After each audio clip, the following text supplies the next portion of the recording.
Salut à tous, bienvenue dans les brèves de l'écho. Le Trésor public camerounais a procédé ce 17 juin 2020 à une nouvelle émission d'obligations sur le Trésor assimilable, OTA, sur le marché des titres de la Banque centrale. Cette opération de levée de fonds, assortie d'un taux d'intérêt de 6,5%, porte sur une enveloppe de 25 milliards de francs CFA. Elle s'est faite au moyen d'OTA à 7 ans de maturité à printemps officiellement.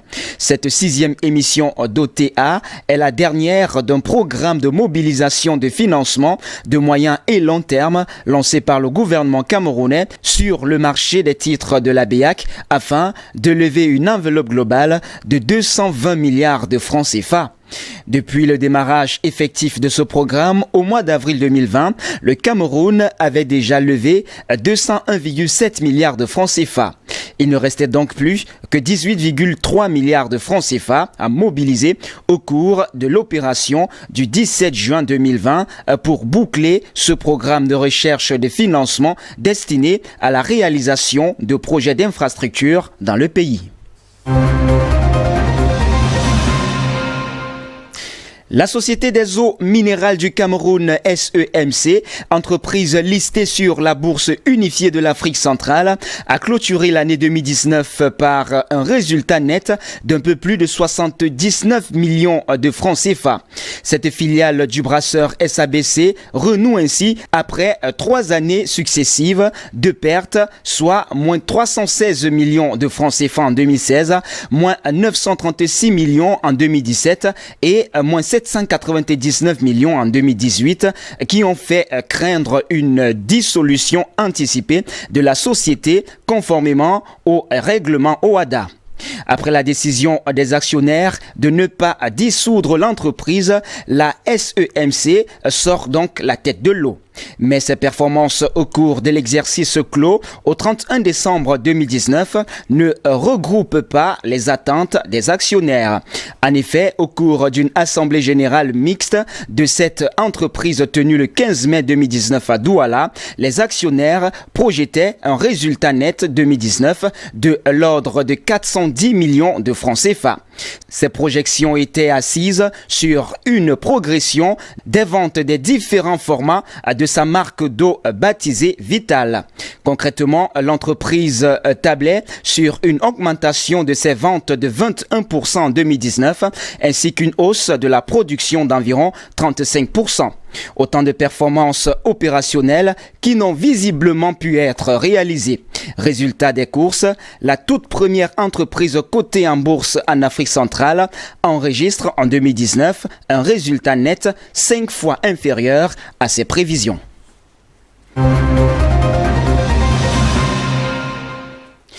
Entre le 31 mars 2020 et le 4 mai 2020, soit un mois, le prix du kilogramme du café Arabica, prêt pour embarquement au port de Douala, prix FOB, a connu une baisse de près de 200 francs CFA, passant de 1478 francs CFA le kilogramme à 1292 francs CFA le kilogramme.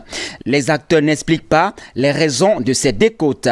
Ces informations sont révélées par le système d'information des filières, en abrégé CIF, un programme piloté par l'Office national du cacao et du café, ONCC, qui permet de donner aux producteurs l'évolution des prix sur le marché en temps réel. Selon les responsables du CIF, en faisant ainsi parvenir les différents prix aux producteurs via des SMS, leurs capacités de négociation sont renforcées face aux acheteurs. Bien qu'ils sont plus rémunérateurs que le Robusta, le café Arabica est très peu produit au Cameroun, soit à 18% de la production globale entre les campagnes 2004-2005 et 2015-2016 en raison des spécificités climatiques, soit à l'altitude peu propice à sa production.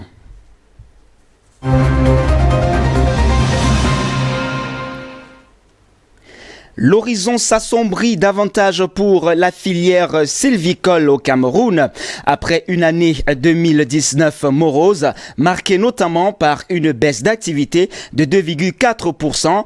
L'exploitation forestière au Cameroun devrait de nouveau décroître de 6,4% au cours de l'année 2020. C'est du moins la projection que fait la division des analyses et des études économiques du ministère de l'économie dans un rapport sur les perspectives de l'économie camerounaise face à la pandémie du coronavirus. Bien que le secteur sylvicole soit le plus touché, en raison principalement de la baisse de la demande des principaux clients, la Chine et l'Union européenne, l'agriculture industrielle et d'exportation connaîtra une baisse d'activité de 2,7% selon la même source, après une croissance de 1,8% en 2019. Et puis hors de nos frontières, le saumon importé sera-t-il le bouc émissaire des autorités chinoises face à la recrudescence des cas de coronavirus à Pékin? Aucune donnée scientifique n'établit qu'un poisson puisse être porteur du virus. Mais le saumon a déjà disparu des étals des supermarchés en Chine depuis qu'on a retrouvé des traces de Covid-19 sur une planche de découpe du gigantesque marché de Sifandi au sud de la capitale. Elle avait servi à préparer un saumon venu d'Europe. Le président directeur général de Bakkafrost, l'un des géants norvégiens du saumon, a confirmé que sa société n'expédiait plus le saumon en Chine. Le marché s'est fermé, a-t-il expliqué, depuis que les autorités ont commencé à stocker le saumon importé dans des entrepôts frigorifiques pour effectuer des tests. Depuis le début de la semaine, l'action des entreprises du secteur est chahutée en bourse. À Also, le numéro 1 mondial du saumon, le norvégien Mowi, a perdu 6%. Même Agri Joyvio, le groupe chinois qui avait acquis l'été dernier le producteur chilien de saumon Australis Seafood, a plongé de 5%. Eh bien, c'est tout pour les brefs de l'écho de ce jour. Mesdames, Mesdemoiselles et Messieurs, merci de nous avoir suivis. Les informations se poursuivent sur nos antennes d'IBS Télévision. Restez donc des nôtres naturellement.